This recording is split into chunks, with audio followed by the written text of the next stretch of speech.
Hello viewers, welcome back to our channel. ఈరోజు మన recipe వచ్చి ఏంటంటే కర్ణాటక స్పెషల్ అవిరేకాయ అండి. ఇది వచ్చేసి చాలా టేస్ట్గా ఉంటుంది అండ్ చేసుకునే కర్రీ విధానం కూడా చాలా సింపుల్గా అయిపోతుంది. నా స్టైల్లో అయితే ఈ అవిరేకాయ కర్రీ ఎలా చేద్దామో చూసేద్దాం రండి. ఫస్ట్ అయితే అవిరేకాయలు తీసుకొని ఓవర్ నైట్ అయితే నానబెట్టుకోవాలండి.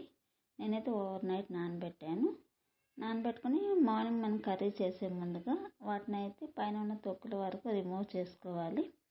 అదేం పెద్ద పనేం కాదండి. జస్ట్ మనం హ్యాండ్తో అయితే ప్రెస్ చేసామంటే పైన ఉన్న పొట్టు అనేది ఈజీగా రిమూవ్ అయిపోతుంది. చూసారు కదా ఎంత ఈజీగా రిమూవ్ అయిపోతుందో పొట్టు అనేది.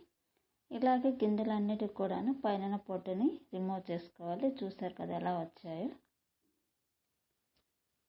ఇలా నీట్గా అన్నిటిని కూడాను పైన పొట్టుని అయితే తీసేసుకోవాలి. నెక్స్ట్ అయితే నేను వీటిని ఉడకబెట్టి పక్కన పెట్టుకుంటున్నాను. నెక్స్ట్ అందులోకి మనకు కావాల్సినవి ఆనియన్ అండ్ టమాటా అండ్ అల్లం వెల్లుల్లి పేస్ట్ అండ్ పసుపు, కారం, ధనియా పౌడర్ అండ్ సాల్ట్ అండి. నెక్స్ట్ వచ్చేసి మనం ఒక ప్యాన్ పెట్టుకొని అందులో కొంచెం ఆయిల్ వేసుకోవాలి.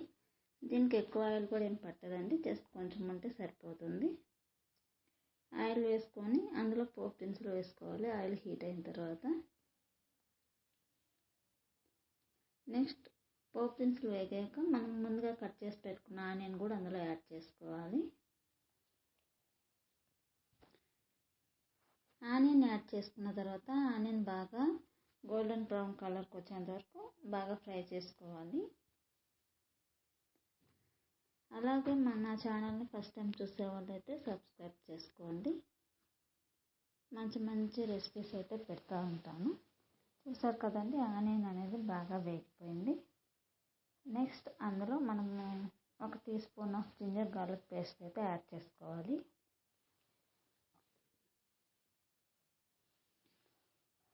అల్లం వెల్లుల్లి పేస్ట్ అనేది బాగా పచ్చివాసన పోయేంత వరకు కూడా బాగా ఫ్రై చేయాలి. నెక్స్ట్ వచ్చేసి అందులో ముందుగా మనం కట్ చేసి పెట్టుకున్న టమోటాను కూడా యాడ్ చేసుకోవాలి. ఇందులోకి నేను 3 టమోటాస్ అయితే మీడియం సైజు యాడ్ చేస్తున్నాను. ఎందుకంటే మనం చింతపండు ఏమి యాడ్ చేయమండి దీనికి. ఇది కొంచెం మసాలా టైప్ కర్రీ కాబట్టి మనం టమోటాలు కొంచెం ఎక్కువగానే పడతాయి ఇందులో. నేనైతే ఒక 3 టమోటాస్ అయితే మీడియం సైజు తీసుకొని కట్ చేసుకొని వేసాను. ఇందులోనే టమోటాలు మగ్గడానికి కొంచెం లైట్గా సాల్ట్ అయితే యాడ్ చేస్తున్నాను. మళ్ళీ కర్రీలో కూడా యాడ్ చేస్తానండి సాల్ట్ని. ఇవి బాగా మెత్తగా మగ్గేంత వరకు వీటిని బాగా మగ్గించుకోవాలి. టమాటా అనేది చూడండి ఎంత బాగా మగ్గిపోయిందో. బాగా మెత్తగా అయ్యేంత వరకు మ్యాష్ చేయాలి దీన్ని. నెక్స్ట్ అందులో పసుపు, కారం అండ్ ధనియా పౌడర్ యాడ్ చేసుకోవాలి. కారం వచ్చేసి మనం దీంట్లో పచ్చిమిరపకాయలు ఏమి యాడ్ చేయలేదండి. జస్ట్ రెడ్ చిల్లీ పౌడరు మన స్పైసీకి తగ్గట్టు అయితే యాడ్ చేసుకోవాలి. మొత్తం కూడా కలిసేంత వరకు బాగా మిక్స్ చేసుకోవాలి. అందులో ఆయిల్ అంతా బయటకు తేలేంత వరకు.